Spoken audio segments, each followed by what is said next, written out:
Bueno, entonces, uno de los primeros puntos que hablamos sobre los testigos de Jehová es su posición frente al concepto de la divinidad de Jesús. Bueno, es importante que este tema de la divinidad de Jesús está siendo en este momento muy cuestionada desde muchos círculos, ¿no? No solamente desde el círculo de los testigos de Jehová, que es un grupo que lleva un buen tiempo creado en los Estados Unidos y que tiene una presencia mundial prácticamente en todos los países.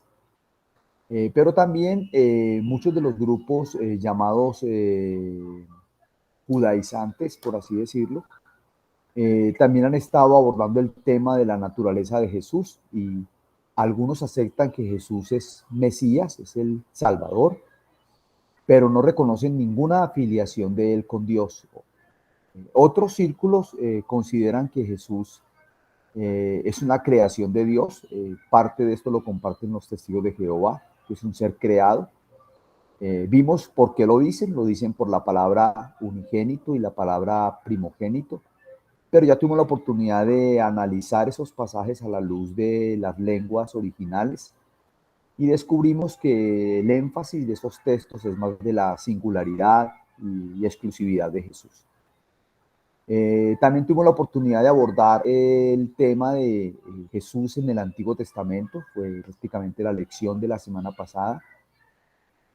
Vimos pasajes como el de Isaías, capítulo 6, lo comparamos con el Evangelio de Juan, y estuvimos viendo cómo Isaías se refiere a Jesús en una visión que, si nosotros la leemos bien detalladamente en Isaías 6, tiene que ver es con Yahweh o con Jehová.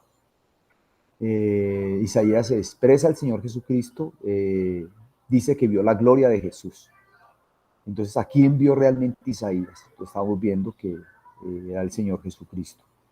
También tomamos otro texto del Antiguo Testamento, el de se llamará su nombre porque un niño nos es nacido, hijo nos es dado. Estuvimos meditando también sobre el particular. Bueno, sobre eso hay mucha tela que cortar, pero pues tenemos que avanzar sobre el particular. Entonces nos corresponde ahora abordar un tema que también es muy polémico. También he tenido la oportunidad de discutirlo en otros círculos de personas que enseñan las escrituras, y sobre esto muchos no se han puesto de acuerdo. Entonces yo quisiera hacer una pregunta a ustedes, abierta, una pregunta abierta. ¿Qué pasa? La pregunta es la siguiente. ¿Qué pasa cuando una persona muere? ¿Es consciente? ¿Queda en estado inconsciente? ¿Y qué pasa cuando un creyente muere? ¿Le pasa lo mismo que a una persona que no conoce de Dios? O sea, en otras palabras, ¿el alma subsiste a la muerte?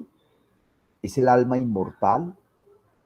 ¿O simplemente el alma, cuando la persona muere, cesa de actuar y la persona como tal queda en un estado de inconsciencia?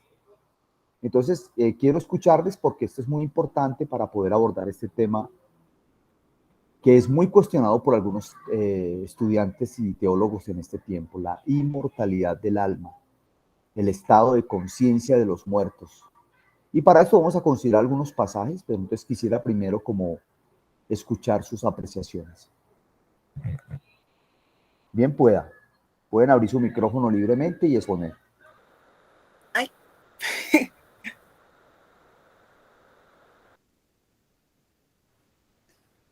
Bueno, digamos que yo creo que hay un salmo donde David dice como que le pide a Dios que no deje que muera porque los muertos no pueden alabar al Señor, ¿no? Creo que, no me acuerdo dónde está ubicado, pero sé que está ahí en la Biblia.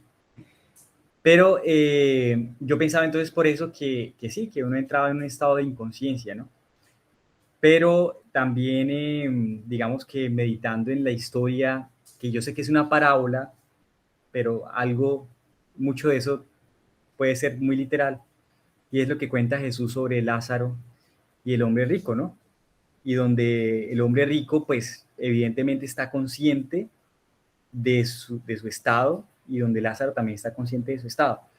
Y en el Apocalipsis también, no me acuerdo dónde está, qué pena, pero sí sé que está en Apocalipsis y es que habla de los santos que están en el cielo y que están diciéndole a Dios, bueno, Señor, ¿hasta cuándo? ¿Hasta cuándo vas a hacer justicia?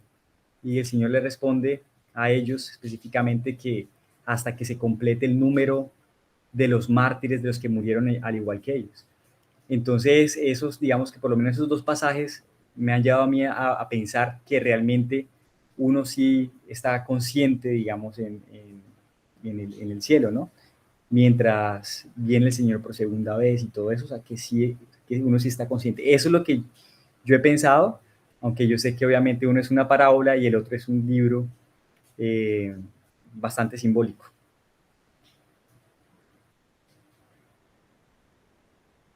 Bueno, muchas gracias, John. Ahora sí, ya ni bien pueda.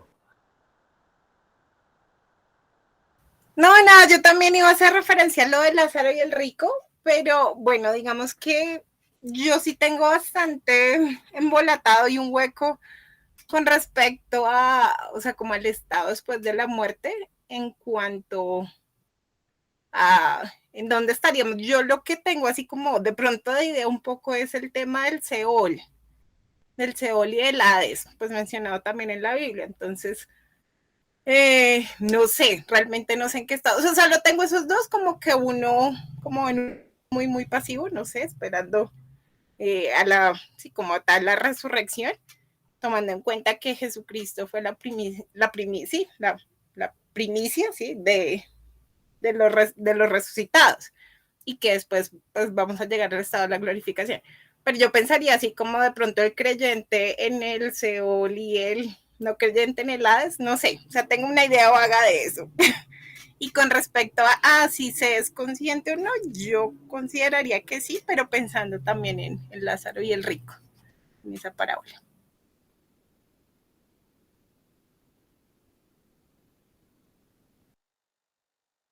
Bueno, muy bien. No sé qué opina Nasli.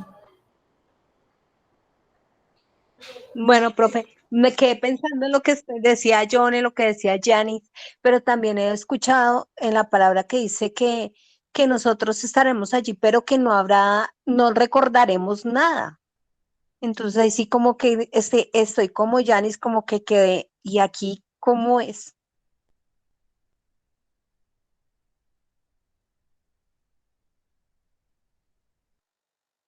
Bueno, muy bien. Eh, el tema es un tema muy, muy complejo. Vamos a ver qué alcanzamos a abordar el día de hoy. Yo pienso que vamos a mirar algunos versículos de las Escrituras que nos pueden ayudar acerca de este tema, ¿cierto? Entonces, vamos a mirar un libro, un texto que se menciona mucho cuando se habla del estado de inconsciencia de los muertos. Y ese texto está en el libro de Eclesiastés, capítulo 9, alguien que lo lea, del 5 al 7. Eclesiastés del 5 al 7. ¿Qué pasa acá?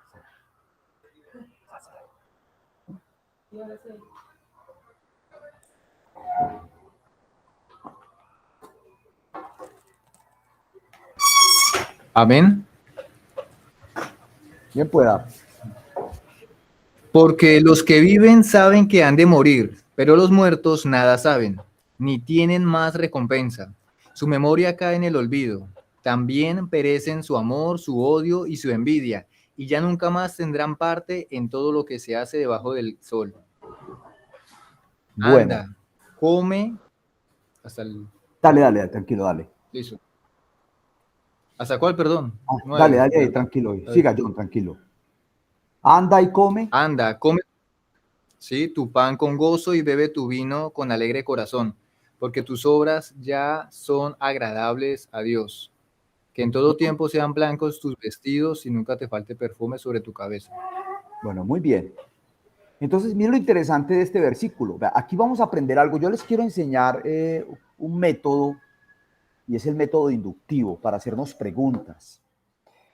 Aquí, por ejemplo, Salomón, que es el autor de este libro, escribe, porque los que viven saben que han de morir, pero los muertos nada saben, ni tienen más paga. porque su memoria es puesta en olvido. También su amor y su odio y su envidia terminaron ya. Y nunca más tendrán parte en todo lo que se hace debajo del sol. Entonces, este es un texto que utilizan mucho los que hablan de que las personas quedan en estado de inconsciencia y que prácticamente los muertos, como dice el texto acá, no saben nada, ya no tienen memoria. Uno lee el texto y uno dice, efectivamente, si yo interpreto el texto de manera literal, pues yo diría, hombre, ese texto dice exactamente que los muertos no saben nada y que su memoria es puesta en el olvido. O sea que si su memoria es puesta en el olvido, quiere decir que ni siquiera tienen recuerdos. Bueno, ese es un primer versículo.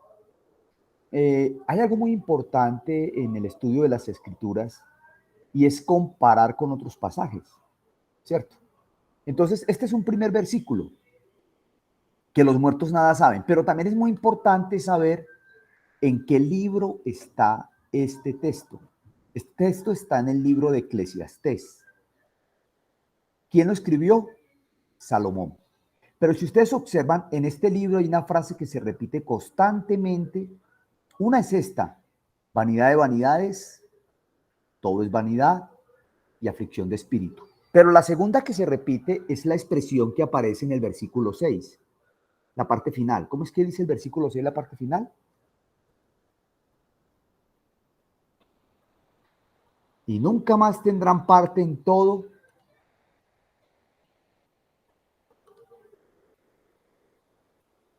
¿Qué dice el texto final? A ver. Y nunca tendrán más parte en todo.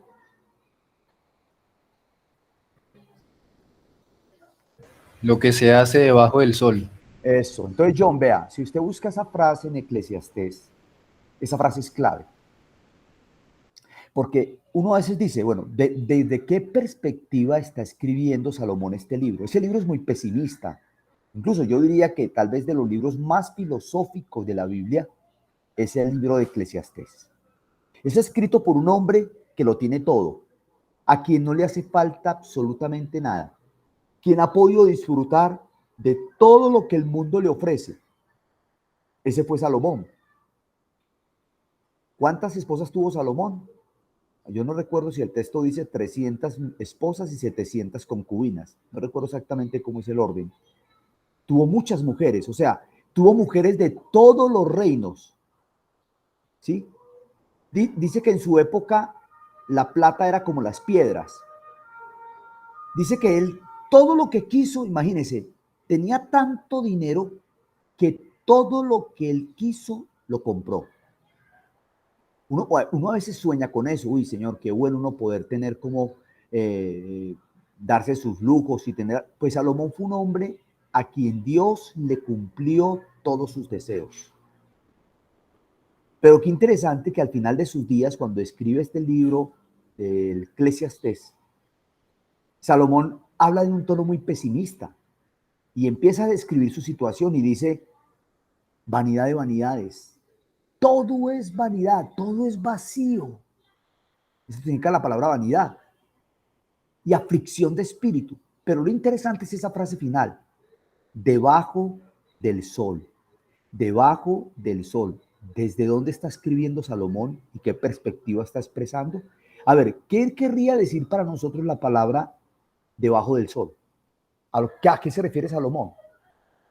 ¿Está hablando desde qué perspectiva? ¿Qué piensan ustedes? Recuerden que se pueden equivocar. Aquí estamos aprendiendo. ¿Qué querrá decir Salomón con la frase todo debajo del sol? ¿Qué piensan ustedes? A ver. El tiempo y el espacio humanos. Bueno, está hablando desde la perspectiva humana. Entonces esto es muy importante porque aquí entonces la interpretación va cambiando. Por ejemplo, hay otro texto donde Salomón dice: no seas justo en exceso. Entonces Salomón expresa su insatisfacción por todo lo que vivió en este mundo. Entonces podría usarse este solo texto para decir que los muertos no saben nada? Ese es un primer texto, ¿no? Bueno, el otro texto lo menciona, lo voy a buscar, John lo menciona, y creo que lo menciona también a ver, no sé, creo que lo menciona el apóstol Pedro en su primer mensaje en el libro de los Hechos. Voy a ver, creo que está en el libro de los Hechos, el texto que mencionó ahora John al principio. Vamos a mirarlo también. Vamos a mirar varios textos y vamos a hacer unas reflexiones y al final vamos a sacar una conclusión entre todos. Eso es lo que quiero.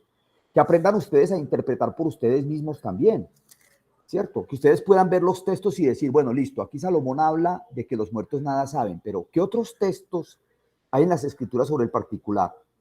¿Sí? Bueno, entonces, creo que el pasaje está en Hechos capítulo 2, versículo 29. Sí, creo que este es del Salmo, ya le voy a decir qué Salmo es el que está mencionado. Ah, sí, ya. John, Salmo 16, 8 al 11, por favor. Salmo 10, léalo usted mismo porque usted fue el que lo mencionó. Salmo 16.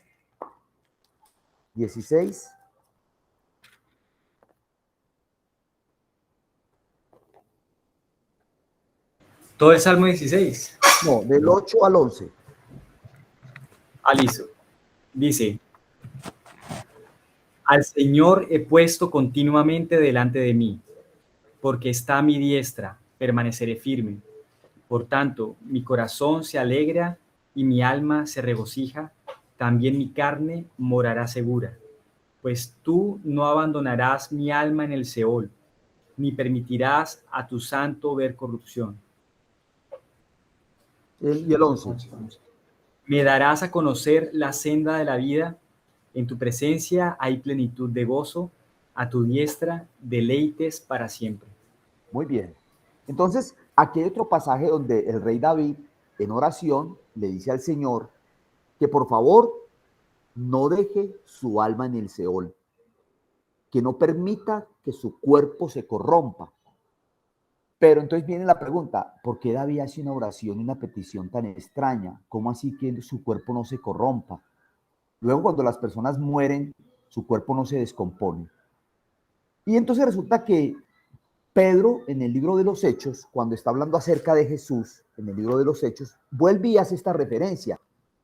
Y dice que David no podía estarse refiriendo al mismo, sino que estaba hablando de otra persona, ¿cierto? Aquí está el texto en Hechos capítulo 2, versículo 29, dice, varones hermanos, se os puede decir libremente del patriarca David que murió y fue sepultado. Y su sepulcro está con nosotros hasta el día de hoy.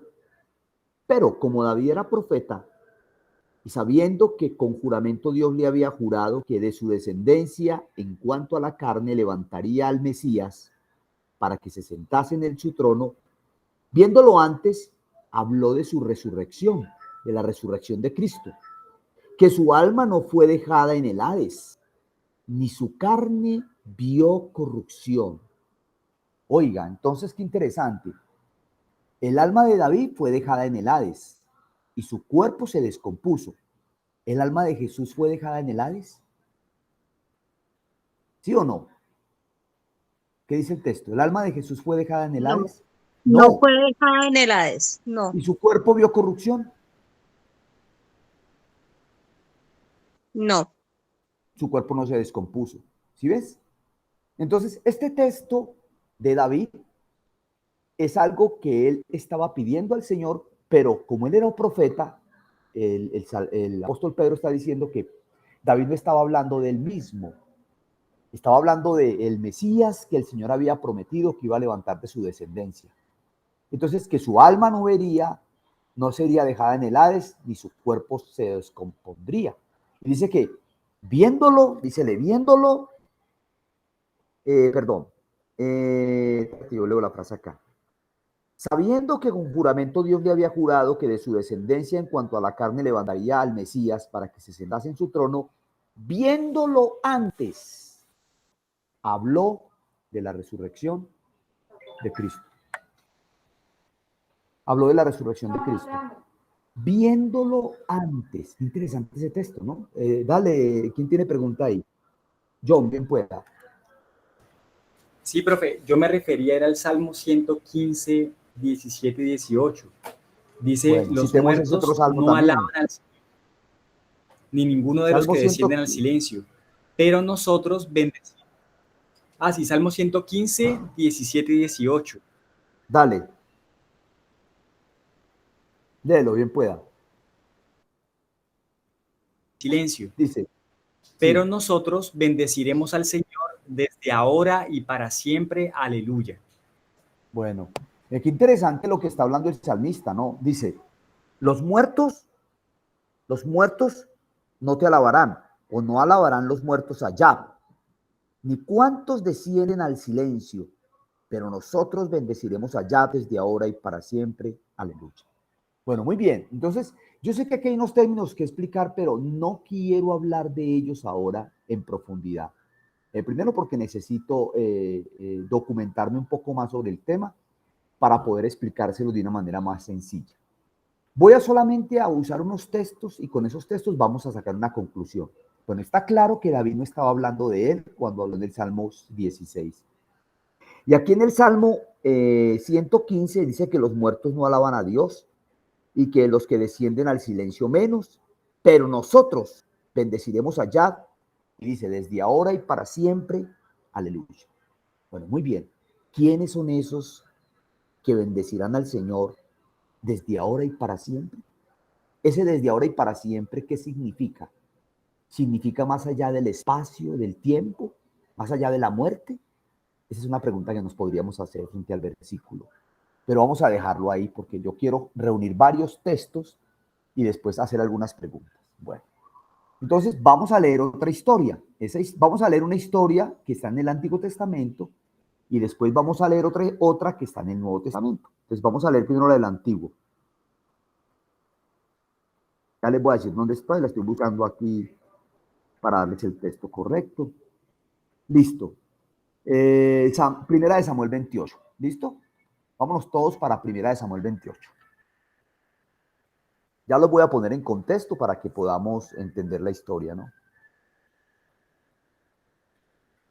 Bueno, esta historia es muy conocida, está en las escrituras también, y dice que Saúl, estando próximo a morir,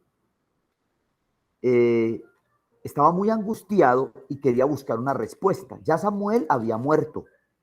Y entonces Saúl toma la decisión de ir a la casa de una divina en un sitio llamado Endor. Y va a pedirle el favor a esta divina que le llame a Samuel. O sea, que esta divina era como espiritista o medium o invocaba a los muertos o este tipo de cosas. Saúl se disfraza para que ella no lo reconozca porque él ha declarado una persecución férrea contra los adivinos y los ha eliminado prácticamente de la tierra de Israel. Y esta mujer sigue la decisión de Saúl e invoca a Samuel. Entonces viene la pregunta, si Samuel está muerto, ¿podría hablar? Si Samuel no es consciente, ¿podría pensar? Si Samuel está muerto, nada sabe, como dice Eclesiastés. ¿Quién es este que aparece aquí por intermediación de esta divina? ¿Es realmente Samuel? Entonces, el texto, vamos a leer parte del texto, yo lo voy a leer para que nos rinda. Dice, incluso el versículo dice, versículo 3 de Primera de Samuel 28. Ya Samuel había muerto, ya está claro el texto, ¿no? Y todo Israel lo había lamentado y le habían sepultado en Ramá, su ciudad. Y Saúl había arrojado de la tierra a los encantadores y adivinos. Me gusta mucho este versículo porque es como una síntesis de toda la historia. Samuel está muerto, Samuel lo lamentaron, Samuel fue sepultado y Saúl había arrojado de la tierra a todos los encantadores y adivinos. Se juntaron pues los filisteos y vinieron y acamparon en Sunem, y Saúl juntó a todo Israel y acamparon en Gilboa. Y cuando vio Saúl el campamento de los filisteos, tuvo miedo y se llenó su corazón, se turbó en gran manera. Y consultó Saúl a Yahvé, pero Yahvé no le respondió, ni por sueños, ni por Urim, ni por profetas. ¿Cómo le parece? Entonces, aquí en el contexto nos dice que Samuel, muy preocupado por lo que vio en ese campo de batalla, Saúl, se llena de miedo, consulta a Yahvé, pero Yahvé no le responde. De ninguna manera, ni por sueños, ni por Urim, ni por profetas. Entonces Saúl dijo a sus criados, buscadme una mujer que tenga espíritu de adivinación, para que yo vaya a ella y por medio de ella pregunte. Sus criados le respondieron, he aquí hay una mujer en Endor que tiene espíritu de adivinación. Y se disfrazó Saúl y se puso otros vestidos y se fue con 2 hombres y vinieron a aquella mujer de noche y él dijo, yo te ruego que me adivines por el espíritu de adivinación y me hagas subir a quien yo dijere. Y la mujer le dijo, he aquí tú sabes lo que Saúl ha hecho, cómo ha cortado de la tierra a los evocadores y a los adivinos. ¿Por qué pues pones tropiezo a mi vida para hacerme morir? Entonces Saúl, no le parece qué tristeza esto, ¿no? Le juró por Yahvé, diciendo, vive Yahvé, que ningún mal te vendrá por esto. La mujer entonces dijo, ¿a quién te haré venir? Y él respondió, hazme venir a Samuel. Y viendo la mujer a Samuel, clamó en alta voz y habló aquella mujer a Saúl diciendo, ¿por qué me has engañado? Pues tú eres Saúl. Y el rey le dijo, no temas, ¿qué has visto? Y la mujer respondió a Saúl, he visto dioses que suben de la tierra. Él le dijo, ¿cuál es su forma? Y ella respondió, un hombre anciano viene cubierto de un manto. Saúl entonces entendió que era Samuel. Y humillándose al rostro en tierra hizo gran reverencia. Y Samuel dijo a Saúl, ¿por qué me has inquietado haciéndome venir? Y Saúl respondió, estoy muy angustiado, pues los filisteos pelean contra mí, y Dios se ha apartado de mí, no me responde más, ni por medio de profetas, ni por sueños. Por eso te he llamado para que me declares lo que tengo que hacer.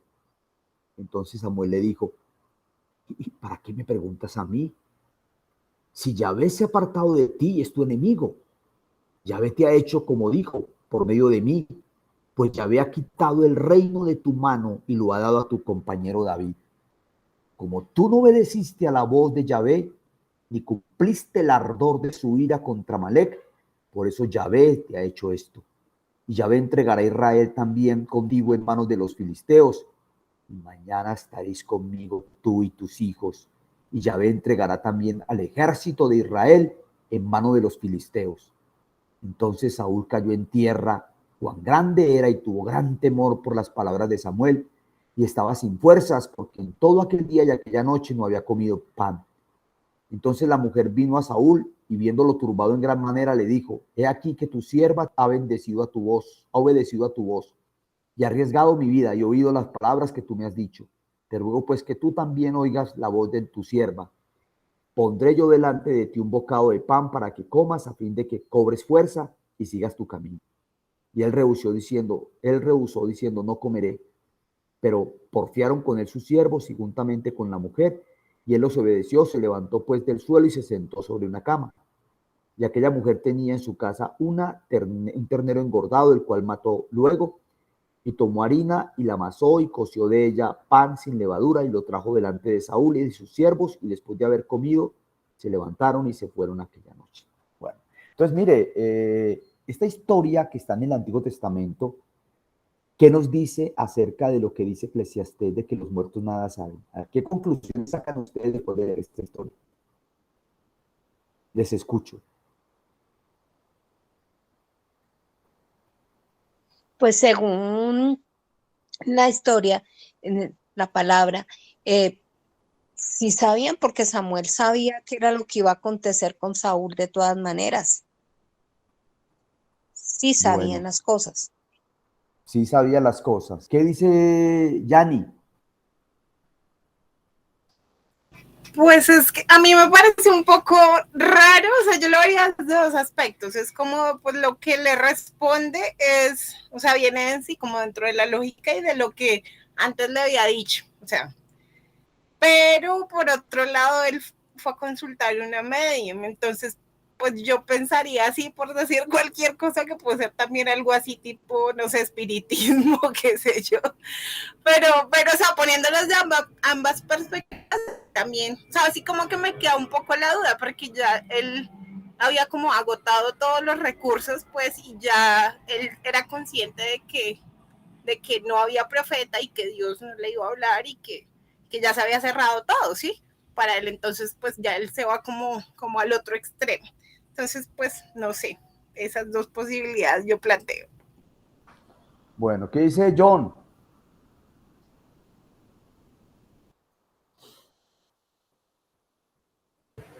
Pues digamos que uno viendo el relato, uno pensaría, pues sí, que es Samuel, pero realmente uno queda en duda porque Dios siempre condenó pues todas esas prácticas, ¿no? Entonces que realmente él haya podido contactar a Samuel a través de esos medios, realmente uno duda de eso, de si realmente ese era Samuel o no era Samuel. De pronto era un espíritu tomando forma de Samuel y pues sí, evidentemente percibió como si fuera Samuel, no sé, aunque pues el espíritu no es que le esté guiando ahí aparentemente mal. Eh, entonces realmente sobre esa historia que sucede ahí sí como duda, o sea, no estoy muy seguro que realmente sea Samuel. Bueno, entonces, mire que nosotros pensamos que no es Samuel porque está asociado a un evento de adivinación. Y decimos, ¿cómo es posible que Dios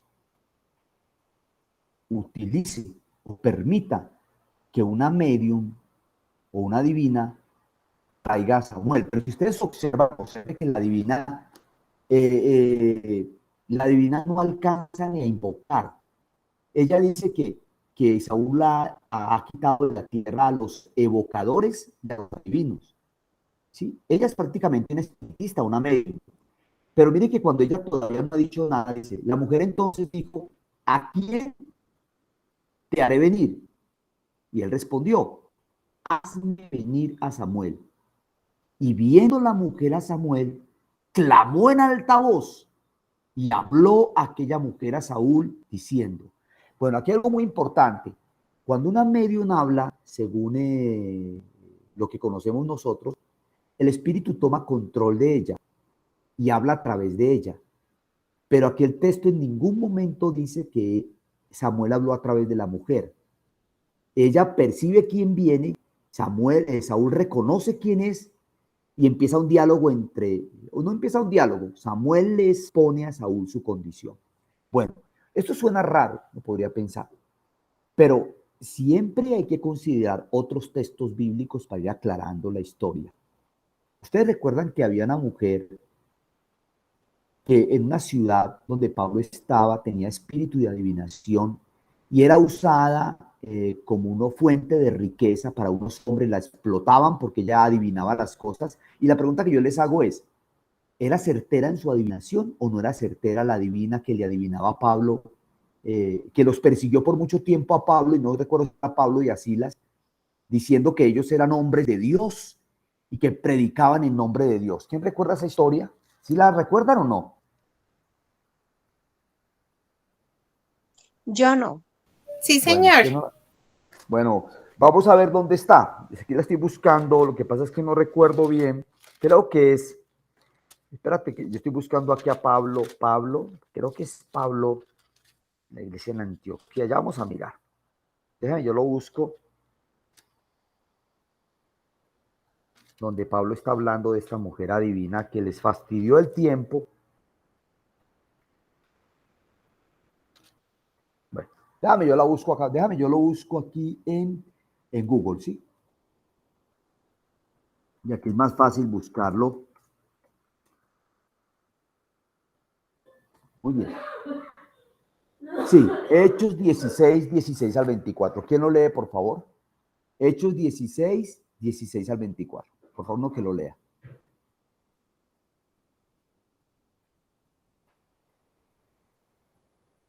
¿Qué dice?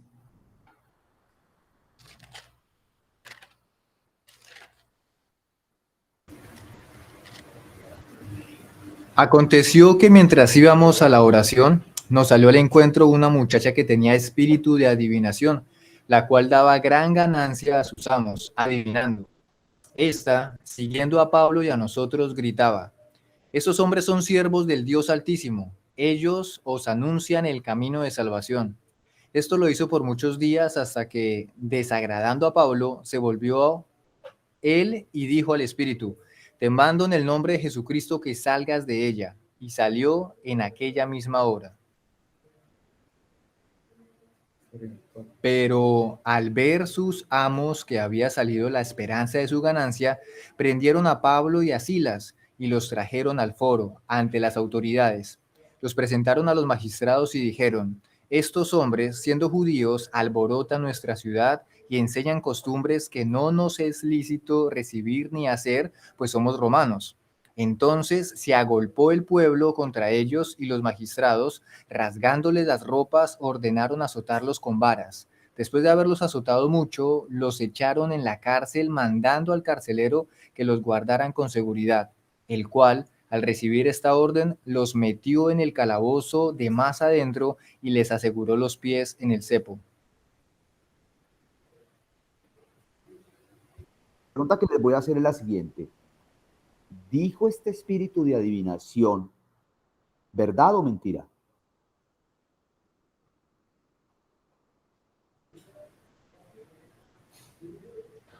Verdad. Entonces, estaba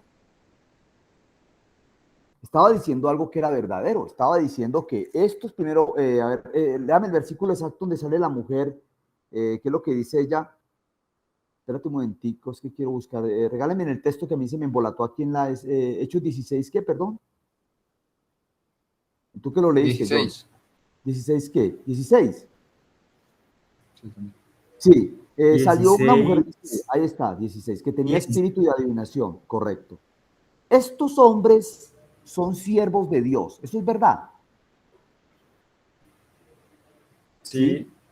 Y la segunda frase, del Dios Altísimo, Pero, quienes os anuncian el camino de salvación. ¿Era también verdad? sí, señor. Sí, Señor. Entonces uno a veces dice, bueno, Señor, pero ¿cómo es posible que a través de una divina se estén diciendo cosas que aparentemente son verdad? Pero, y parece que esta mujer lo dijo muchas veces. Y llegó el momento en que Pablo no aguantó y se devolvió y reprendió el espíritu que había en la mujer y ese espíritu salió. O sea, era un espíritu que estaba dentro de ella. Muy bien. Dale, Yanni. ¿Vas a decir algo? Sí, no, que ahorita también recordaba cuando los demonios también estaban hablando acerca de Jesús y Jesús los mandó a silenciar. A silenciar. No recuerdo exactamente en qué escena es. Sí, eso. Y decían la verdad acerca de él, pero lo silenciaba. Ahora, ¿recuerdan ustedes cuando una vez estaban haciendo un exorcismo y unos hijos de un tal Exeba se pusieron a echar el espíritu y dijeron en el nombre de Jesús y de Pablo, ¿cierto? En el nombre de Jesús que predica Pablo. Y entonces el espíritu les habló y les dijo, yo sé quién es Jesús y quién es Pablo, pero ustedes quiénes son. ¿Se acuerdan del texto? Está en el libro de los Hechos también.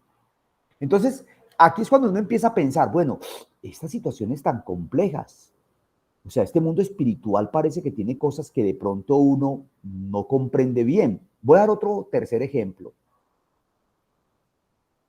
¿Balaán era un profeta o Balaán era un adivino? ¿Ustedes qué piensan? ¿Quién era Balaán? ¿Profeta o adivino? ¿Se acuerdan quién es Balaán? ¿Sí te acuerdan quién es Balaán o no?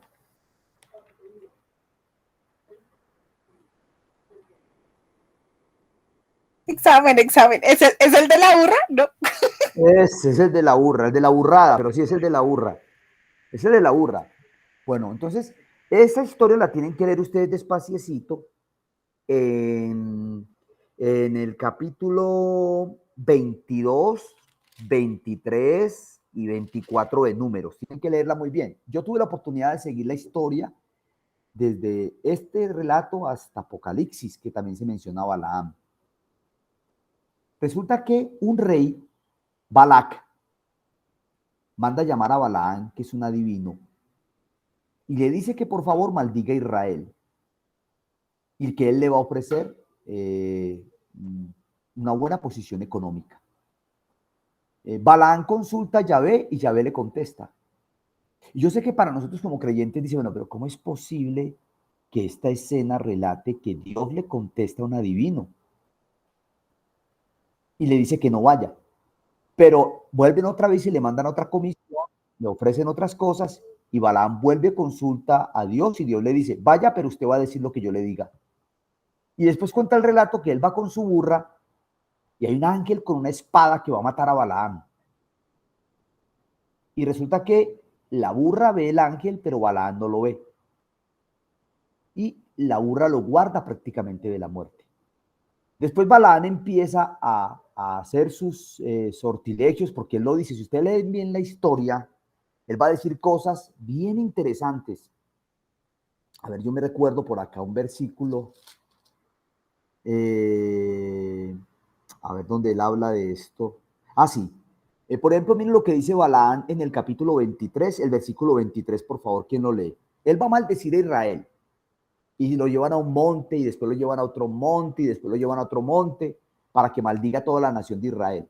¿Y qué dice él después en una profecía? 23, de Números 23.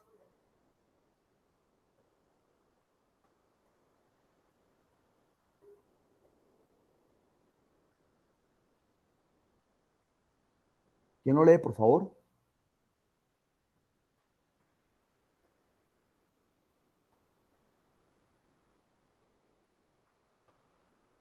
Números 23.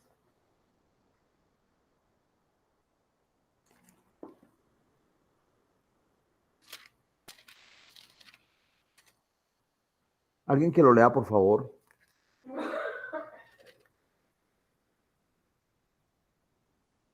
Dice así, contra Jacob no hay hechicería que valga, ni valen las adivinaciones contra Israel. De Jacob y de Israel se dirá, miren lo que Dios ha hecho. ¿Sí? Muy bien. Entonces, mire qué interesante. Mire lo que dice Balaam, Balaam. Porque contra Jacob no hay agüero ni adivinación. Entonces uno se pregunta, ¿quién es este hombre que es adivino y que consulta a Dios? Yo sé que son historias que le mueven el piso a uno y lo ponen a pensar sobre el particular. Bueno, muy bien. Entonces, ahí vimos la historia de Saúl con la divina de Endor y conectamos con dos historias más, una del Nuevo Testamento y otra del Antiguo Testamento. Bueno, vamos a seguir reflexionando para obtener una respuesta. La otra parte la mencionó John ahora y está en Lucas capítulo 12. Creo que Lucas 12, si no estoy mal. Sí. A ver si es 12. Ya estoy buscando. Un momentico, ya confirmo dónde está, porque no recuerdo bien dónde está el texto.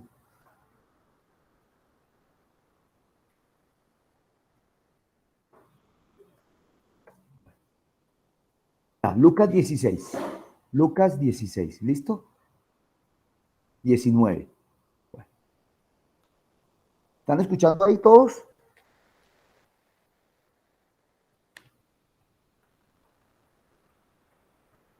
Lucas 16-19.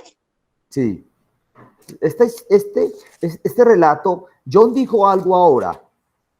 John dijo, este relato es una parábola, no es una historia. El rico y Entonces, Lázaro. pero vamos a ver si realmente es una parábola o es más que una parábola. El problema es saber interpretar si es una ¿La leo? parábola. No, antes voy a explicar una cosa. Antes quiero explicar que me digan ustedes qué es una parábola. ¿Qué entienden por una parábola, según la Biblia?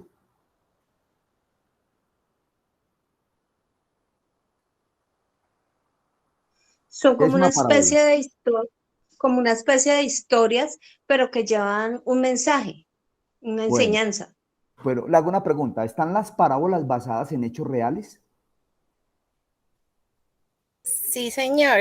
O sea, tiene elementos, pero tiene un punto o sea, como un punto de giro, un punto de encuentro, que es lo que hace la reflexión.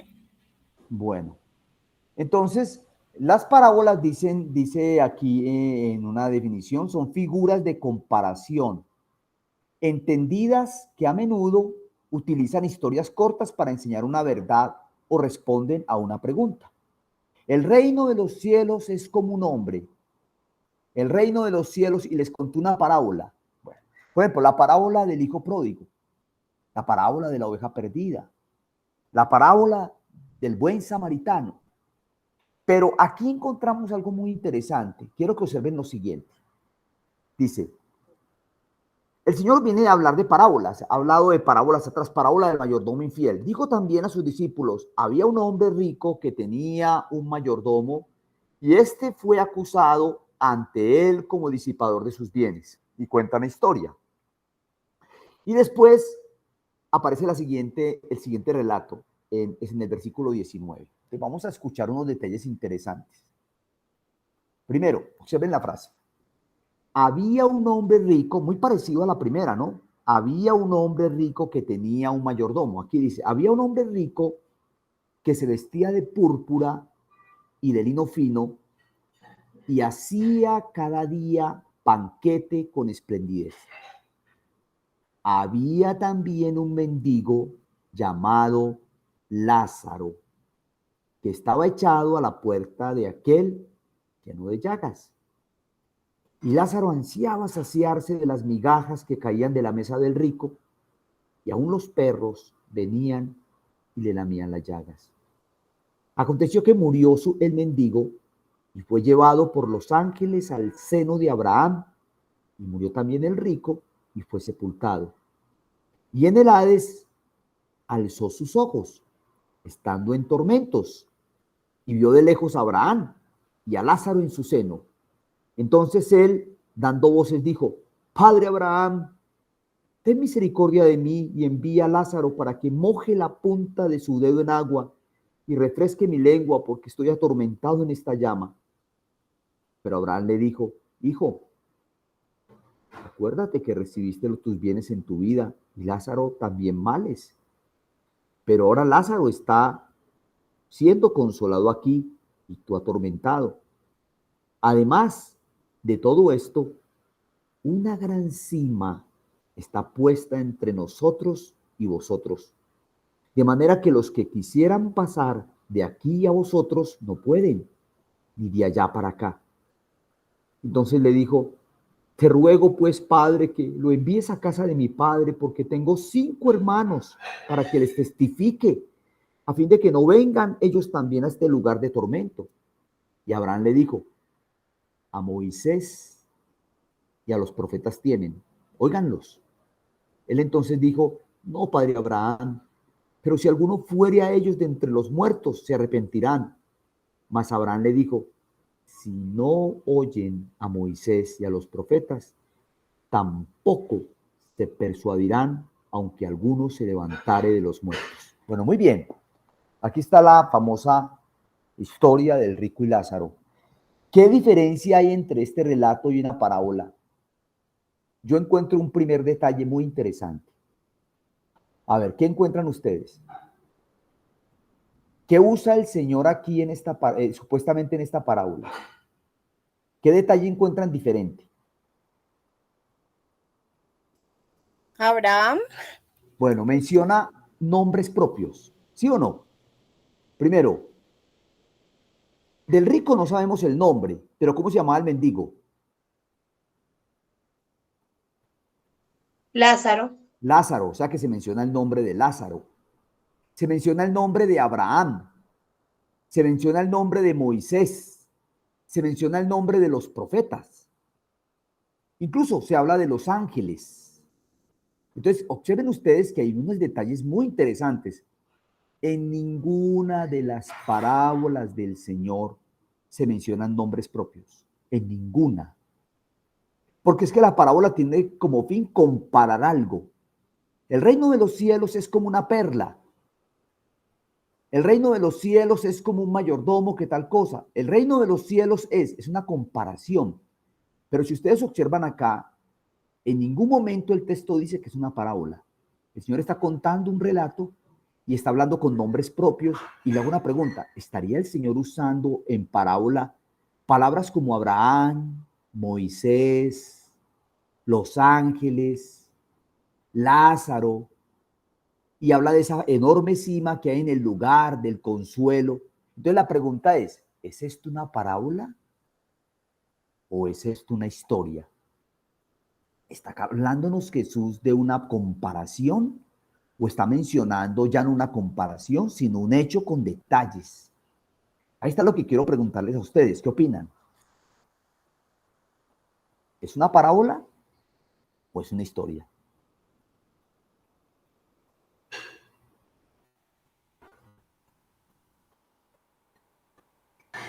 ¿Qué opinan?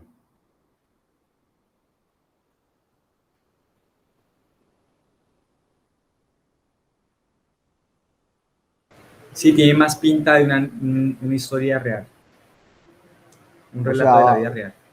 porque mira que no hay comparación. Está mencionando, incluso le garantizo que dentro de la mentalidad judía, si estudiáramos un poquitico la cultura judía, encontraríamos que estaba esta esperanza del seno de Abraham, estaba esta esperanza de la resurrección, incluso estaba el del juicio. O sea, este texto es muy difícil, yo sé que es muy difícil, pero realmente yo no encuentro una parábola donde Jesús use nombres propios. Y no creo que el Señor usara el nombre de Abraham, el nombre de Moisés, en una parábola para explicar tan detalladamente un evento que no es una comparación, está contando la historia de dos hombres, un rico y un mendigo, un hombre pobre, un hombre, y ambos mueren. Y si ustedes observan, hay dos lugares. Hay un lugar donde Lázaro es consolado, que es el seno de Abraham, porque dice, viéndolo, aconteció que murió el mendigo y fue llevado por los ángeles al seno de Abraham. Y murió también el rico y fue sepultado. A ver, qué interesante, ¿no? Ambos están muertos. El uno es llevado al seno de Abraham y el otro es sepultado. Pero lo interesante es lo que sucede. Y en el Hades ya nos está diciendo dónde estaba él. Estaba en el Hades. La palabra Hades es la palabra en griego y la palabra Seol es la palabra hebrea. Y algunos usan estas palabras para decir que es el lugar de los muertos, el Hades y el Seol.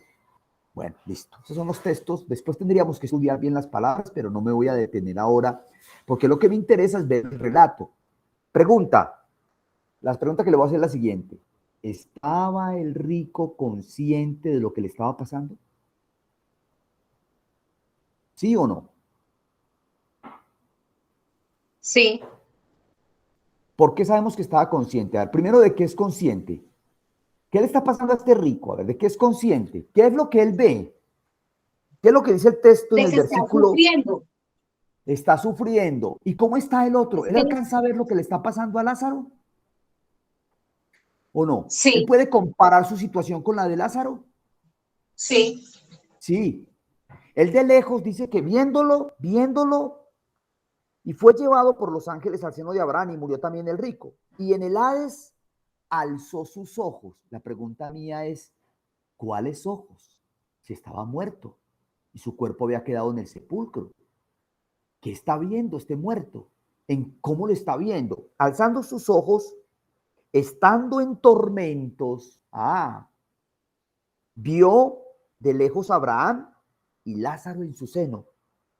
Entonces, aquí dando voces, da la impresión de que estaba gritando, Padre Abraham, ten misericordia de mí y envía a Lázaro por a que moje la punta de su dedo en agua y refresque mi lengua porque estoy atormentado en esta llama. ¿Es consciente de qué? ¿De qué es consciente este hombre allí donde está? ¿De qué es consciente?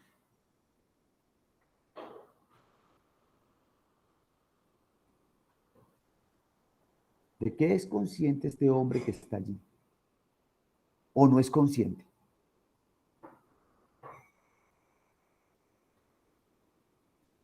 ¿Qué dicen? Sí, aquí dice como de la sed, siente sed, ¿no? Siente sed. Y yo hago una Agonía. pregunta, ¿cómo puede un muerto sentir sed? Y no solamente siente sed, siente que está todo siendo atormentado. Y habla de fuego, ¿no? Estoy atormentado en esta llama. Y entonces, miren lo interesante, el relato sigue. Entonces él dando voces dijo, pero Abraham le dijo, mire, están hablando los dos. El rico está hablando con Abraham. Y mira una cosa, si Abraham también está muerto, ¿qué hace Abraham hablando? Y Abraham habla y le dice, hijo, acuérdate que recibiste tus bienes en tu vida y Lázaro también males, pero ahora este es consolado aquí. ¿Qué está diciendo Abraham que le está pasando a Lázaro? ¿Qué está experimentando Lázaro?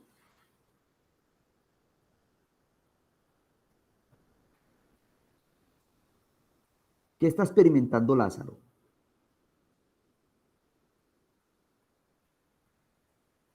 Consuelo. Y el rico.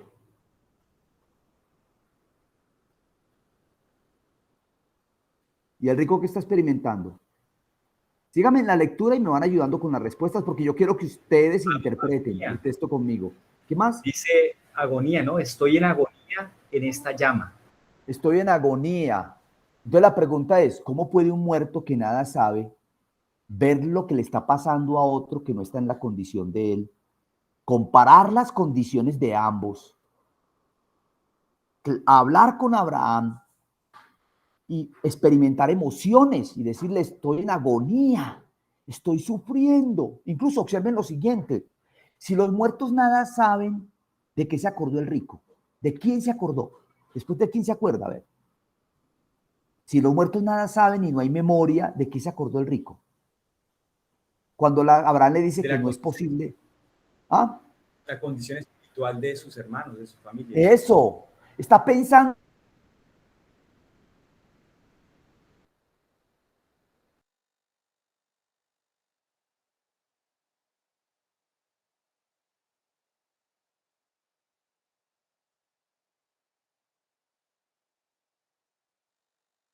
Bueno, se cortó la llamada un minutico. ¿Ya escuchan ahí o no? ¿Sí? ¿Se escucha? Sí, señor. Sí, Bueno, señor. mire, se está acordando de su familia y la pregunta mía es, si está en un lugar llamado el Hades, ¿por qué tiene memoria de su familia? Dice que tiene, incluso, ¿cuántos hermanos menciona? ¿Cuántos hermanos tiene?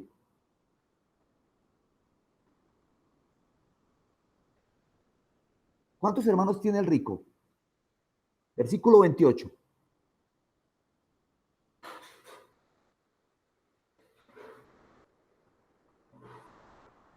¿Cuántos hermanos tiene el rico según el versículo 28?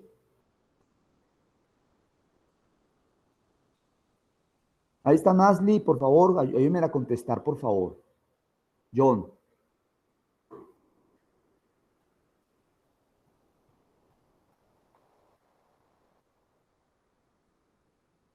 ¿Se está escuchando o no? Profe, ¿puede repetir la pregunta? Qué pena.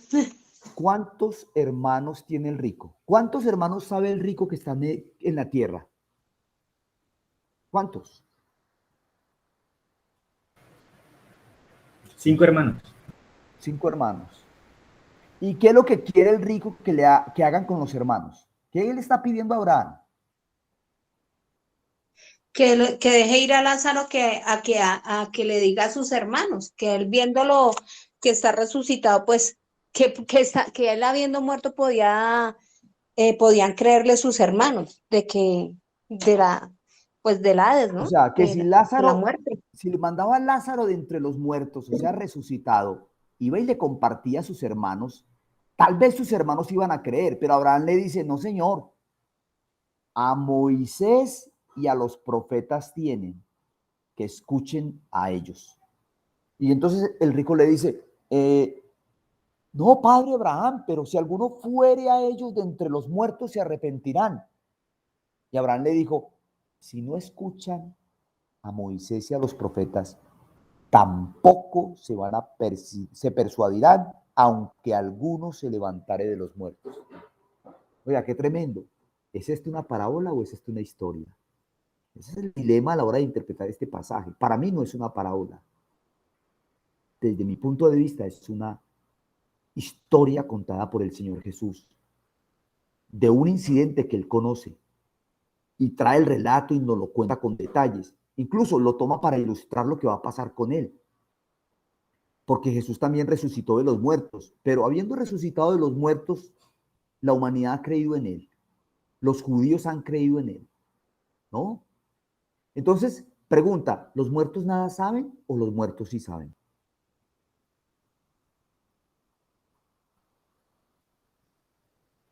Según esto, sí. Bueno, estamos ya mirando por interpretación. A ver, ¿qué dice John?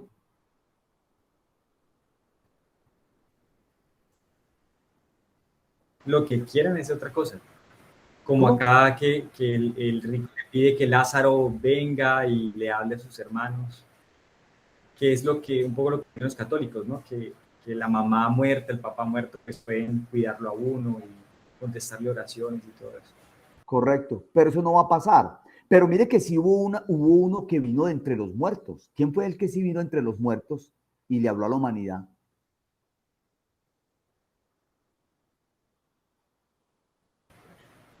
Jesucristo, Así está la historia. ¿Sí ves? Lázaro. Lázaro no. Acuérdense que Lázaro resucita. Estamos hablando del otro Lázaro, ¿no? Del hermano de Marta y María. Este resucita, pero después vuelve y muere. Jesús resucita para nunca más morir. Así, claro. Sí está la diferencia entre la resurrección de Lázaro y la resurrección de Cristo. Pero este Lázaro no tiene que ver con esta historia que nos cuenta Lucas en este pasaje. Entonces, voy a mencionar un último incidente para terminar. Regálenme unos 2 minuticos más. ¿Se acuerdan ustedes cuando Jesús, esta historia la tienen que conocer ustedes, cuando Jesús fue transfigurado en el monte de la transfiguración, ¿quiénes se le aparecieron al lado?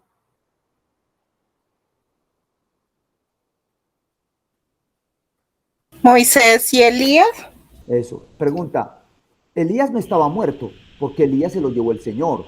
¿Y Moisés había muerto? Sí había muerto. Había muerto. Y yo me hago una pregunta, ¿por qué sería que Pedro, Jacobo y Juan, que estaban ahí en el monte con el Señor, por qué identificaron a Moisés y Elías?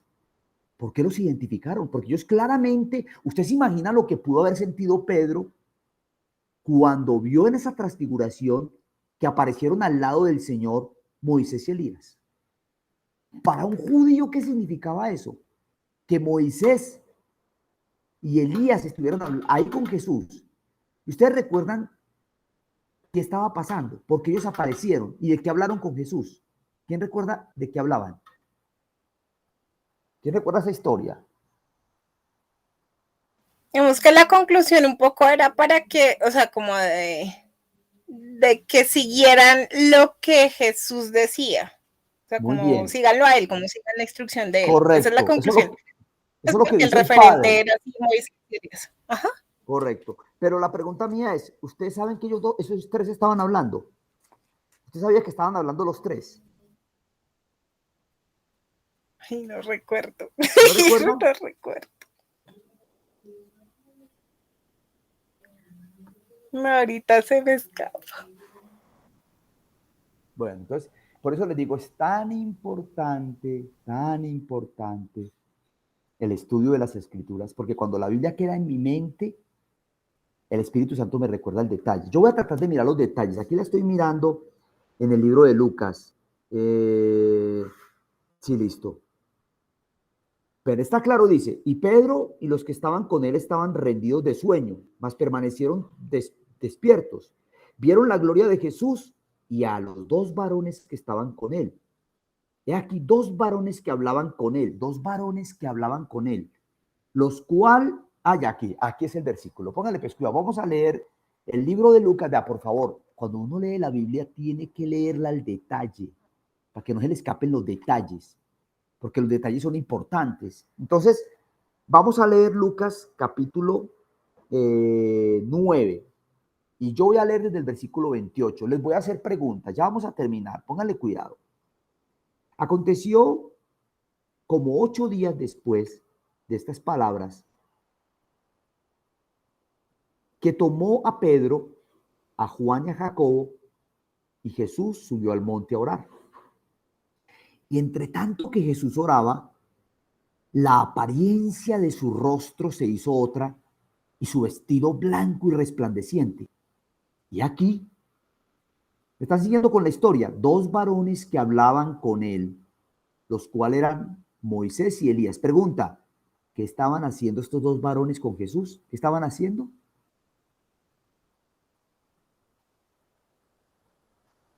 Hablando. Hablando de su partida. Si los muertos nada saben, si Moisés está muerto, y bueno, uno podría decir, bueno, Elías, pues Elías no murió, Elías se lo llevó el Señor. Pero ¿qué hace Elías que no ha muerto? Y Moisés que está muerto, hablando con Jesús. Y después dice el texto, quienes aparecieron rodeados de gloria y hablaban de su partida que iba Jesús a cumplir en Jerusalén. Entonces les voy a hacer la pregunta, ¿de qué hablaban? ¿De qué hablaba el vivo de Elías y el muerto de Moisés con el Jesús transfigurado? ¿De qué hablaban? ¿Cuál era el tema de conversación? Su partida. ¿Y cuál era su partida? Pero después nos dice dónde. ¿Su partida que iba a qué? A cumplir en Jerusalén. ¿De qué estaban hablando entonces?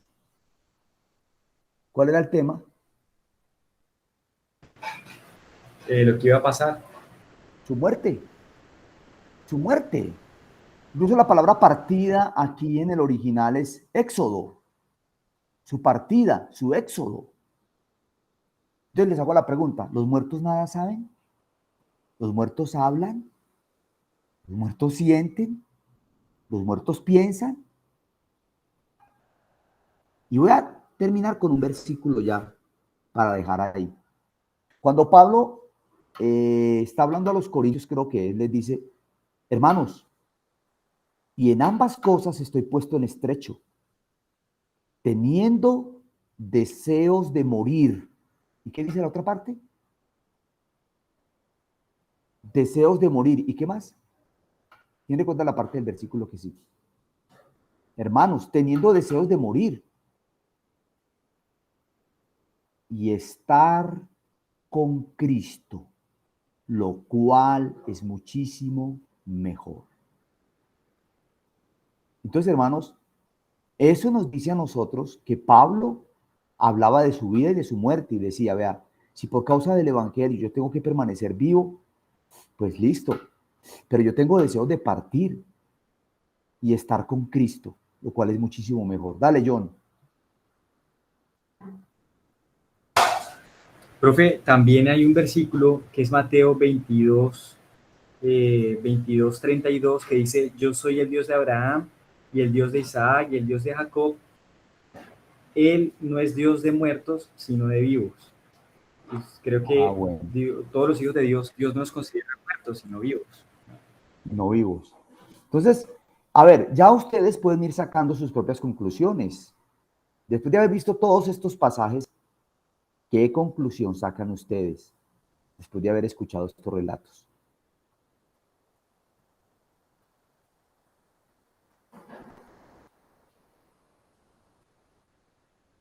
¿Qué conclusión sacan? A ver.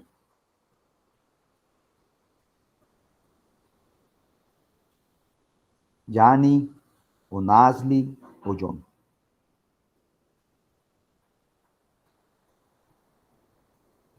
Pues de las 2 preguntas iniciales es que si hay una conciencia y pues de estados, entonces pues yo lo que veo es de que el Seol y el Hades es lo mismo y también está el seno de Abraham, pues con el relato de Lázaro y el rico.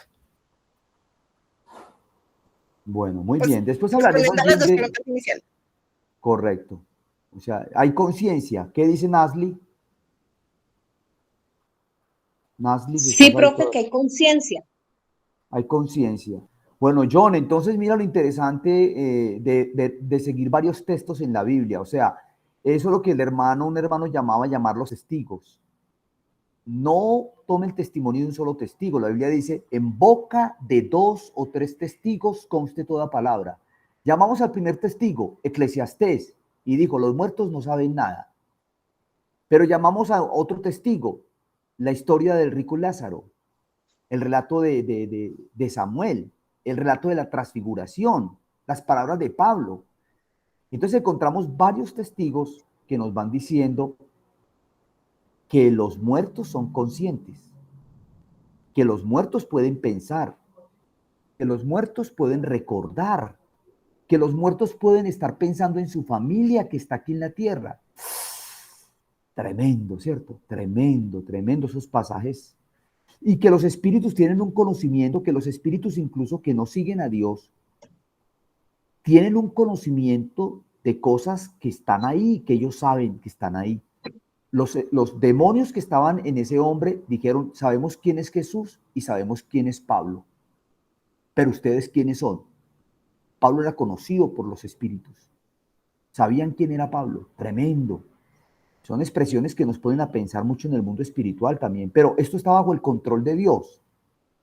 La divina de Endor no invocó a Samuel. Samuel apareció en la escena y ella lo reconoció y Saúl lo reconoció.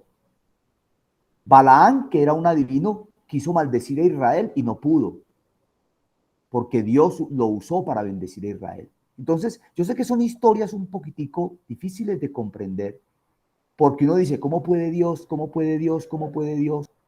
Pero hermanos, por eso tenemos que irnos al rigor de las Escrituras. Entonces, vamos a dejar ahí. Voy a después abordar un poquitico el tema del Hades y del Seol, pero bueno, vamos a ver si lo hago para la otra semana. De todas maneras, nos va a quedar faltando tela por cortar, pero bueno, espero que esto les haya ayudado un poquitico como a comprender este concepto que hemos visto. Bien pueda, Yani, dale. Sí, yo tengo una pregunta de pronto un poco para la próxima clase. Es que, o sea, me he quedado pensando y es en los nombres de Jesús, ¿no? Pues de Cristo, ¿no? Los nombres. Entonces, digamos que lo que está escrito es Jesús todo el tiempo, pero la promesa decía que era Emanuel, entonces ¿por qué no lo llamaron Emanuel continuamente? Bueno, ese sería Solamente otra, eso.